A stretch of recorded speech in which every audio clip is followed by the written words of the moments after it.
Iran Israel সংঘাতের সরাসরি প্রভাব পড়েছে ভারতে। সমস্যায় বাংলার মানুষও। প্রতি মুহূর্তে বাড়ছে সমস্যা। রাতারাতি জ্বালানি সংকট বেড়ে গিয়েছে। সাধারণ মানুষের আতঙ্কে শেষ নেই। তাই আর এক মুহূর্ত সময় নষ্ট করতে নারাজ।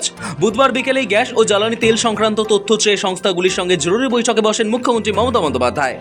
সূত্রের খবর, 3টি তেল সংস্থা ও গ্যাস ডিলারদের সঙ্গে আলোচনা চলছে। মনে করা হচ্ছে এই মুহূর্তে সত্যিই সংকট কতটা তা খতিয়ে দেখতে চাইছেন মুখ্যমন্ত্রী নিজে। এই পরিস্থিতির জন্য কেন্দ্রীয় সরকারকে তুলোধনা করে বুধবার বিশেষ বৈঠক করেন মুখ্যমন্ত্রী মমতা বন্দ্যোপাধ্যায়।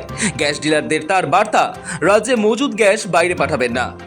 আমরা যেটা রিকোয়েস্ট করছি যে আপনারা দয়া করে এখানকার যে গ্যাসটা এখানে তৈরি হয় সেটা এই ক্রাইসিসে বাইরে পাঠাবেন না,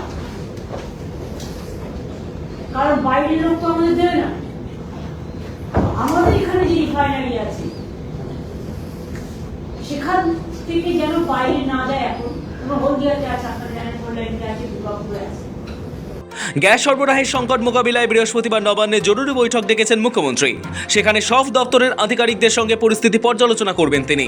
কিভাবে সাধারণ মানুষের সমস্যার সমাধান করা যায় তা নিয়েই মূলত আলোচনা হবে বলে জানা গিয়েছে।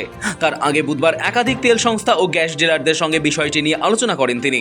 জানা গিয়েছে, রান্নার গ্যাস নিয়ে যে আচমকা সমস্যা তৈরি হয়েছে তা দ্রুত সমাধান করতে ডিলারদের রাজ্যের মজুদ গ্যাস বাইরে না পাঠানোর পরামর্শ দিয়েছেন মমতা। পাশাপাশি এও বলেন, ডিলারদের সঙ্গে কথা বলেই একটি এসওপি বা নির্দেশাবলী তৈরি হবে।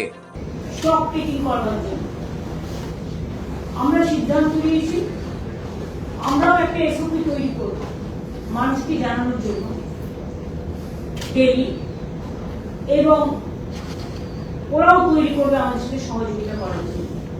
একই সঙ্গে জানিয়েছেন, ডিলাররা আশ্বাস দিয়েছে যে স্বাস্থ্যকেন্দ্র, মিড ডে মিল, আইসিডিএস সেন্টারগুলিতে কোনো সংকট পরিস্থিতি তৈরি হবে না। আমাদের নিজেদের ঘরটাকে সামলাতে হবে। আমরা রিকোয়েস্ট করছি মিড ডে মিলে যেন প্রবলেম না হয়,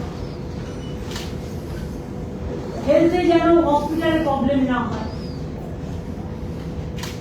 হস্টেলগুলোতে যেন প্রবলেম না হয়, ডোমেস্টিক ফ্যামিলি, সাধারণ গৃহস্থ পরিবার, তাদের যেন প্রবলেম না হয়। ইভেন আমরা রেস্টুরেন্ট থেকে শুরু করে কমার্শিয়াল যারা করে, যারা হোম ডেলিভারি করে, তাদের কথাও আলোচনা করছি। আলোচনা থেকে এটুকু বেরিয়ে এসছে যে মিড ডে মিলে কোনো অসুবিধে হবে না, আইসিডিএস সেন্টারে কোনো অসুবিধে হবে না। মানে আমাদের সাথে আলোচনার পরিপ্রেক্ষিতে ডোমেস্টিকদের যেটা আমরা বলছি হেলথেরও কোনো অসুবিধা হবে না।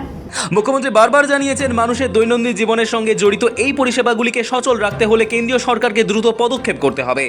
মমতা মনে করিয়ে দেন, রান্নার গ্যাস সরবরাহের দায়িত্ব রাজ্যের হাতে নেই, এটি সম্পূর্ণভাবে কেন্দ্রীয় সরকারের নিয়ন্ত্রণে থাকা বিষয়। তার অভিযোগ, কেন্দ্রের পেট্রোলিয়াম মন্ত্রকের ভুল নীতির ফলেই এই পরিস্থিতি তৈরি হয়েছে। বাংলায় দুর্গাপুর ও আশেপাশে এলপিজি বটলিং প্ল্যান্ট রয়েছে। এখান থেকে সিলিন্ডারে গ্যাস ভরা হয় এবং তা গোটা রাজ্যের পাশাপাশি সরবরাহ করা হয় প্রতিবেশী রাজ্যগুলিতেও। সেই সিলিন্ডারই এই মুহূর্তে বাইরে না পাঠানোর অনুরোধ জানিয়েছেন মুখ্যমন্ত্রী।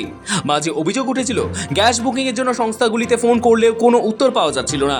বুধবারের বৈঠকে সেই প্রসঙ্গটি ওঠে। এই পরিস্থিতিতে মজুদ গ্যাস রাজ্যের বাইরে না পাঠানোর বার্তা দেন মমতা বন্দ্যোপাধ্যায়। স্বাস্থ্যক্ষেত্র, মিড ডে মিল, আইসিডিএস সেন্টারগুলিতে কোনো সংকট হবে না, ডিলাররা আশ্বাস দিয়েছে বলে দাবি মমতা বন্দ্যোপাধ্যায়ের। সৌভিক চ্যানেলের রিপোর্ট, সময়, কলকাতা।